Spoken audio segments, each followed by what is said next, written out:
ভালে লাগিছে পুত্ৰ হিচাপে নিজৰ গৌৰৱ অনুভৱ কৰিছে আৰু গাঁৱৰ ৰাইজেও উৎকৃষ্ট হৈছে সৰুৰ পৰাই সিহঁতৰ এটা আছিল আৰু তেনেকৈ ভালে লাগিছে মই 2018 বৰ্ষৰ অসম লোকসেৱা আয়োগ পৰীক্ষাত আসাম পুলিচ ছাৰ্ভিচত 5th ৰেংক লাভ কৰিছোঁ এই সফলতাটোত মই বহুতখিনি ভাল অনুভৱ কৰিছোঁ মোৰ ঘৰ নিতাইপুখুৰী দিহিঙীয়া গাঁৱত শিৱসাগৰ জিলাৰ অন্তৰ্গত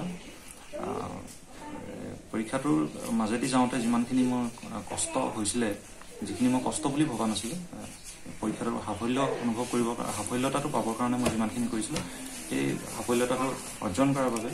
মই বহুতখিনি ভাল অনুভৱ কৰিছোঁ মনত প্ৰিপেৰেশ্যন ইয়াৰ আগতো মই দুবাৰ দিছিলোঁ এই পৰীক্ষাটো সেই দুটা পৰীক্ষাত মই সফলতা লাভ কৰিব পৰা নাছিলোঁ প্ৰিপেৰেশ্যন হিচাপে ক'বলৈ গ'লে মই মনৰ পৰা আগৰ পৰাই আছিলে এইটো প্ৰিপেৰেশ্যনটো মই কমপ্লিট এনেকুৱা এই বছৰে যে কমপ্লিট প্ৰিপেৰেশ্যন কৰিছোঁ তেনেকুৱা নাছিলে এটা লং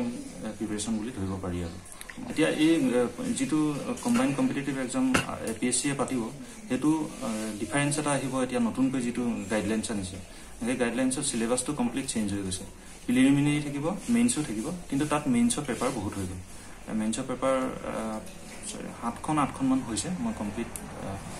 তাতে কোৱালিফাইং নেচাৰৰ পেপাৰো থাকিব গতিকেলৈ এই এতিয়া নেক্সট যিটো কম্বাইণ্ড কম্পিটিটিভ এক্সাম APSCয়ে পাতিব সেইটো কাৰণে এটা লং প্ৰিপেৰেশ্যন এটা লাগে বুলি ভাবোঁ নহ'লেও এটা ডিপ ষ্টাডি এটা লাগিব গোটেই চিলেবাছটো কমপ্লিট কৰিবৰ কাৰণে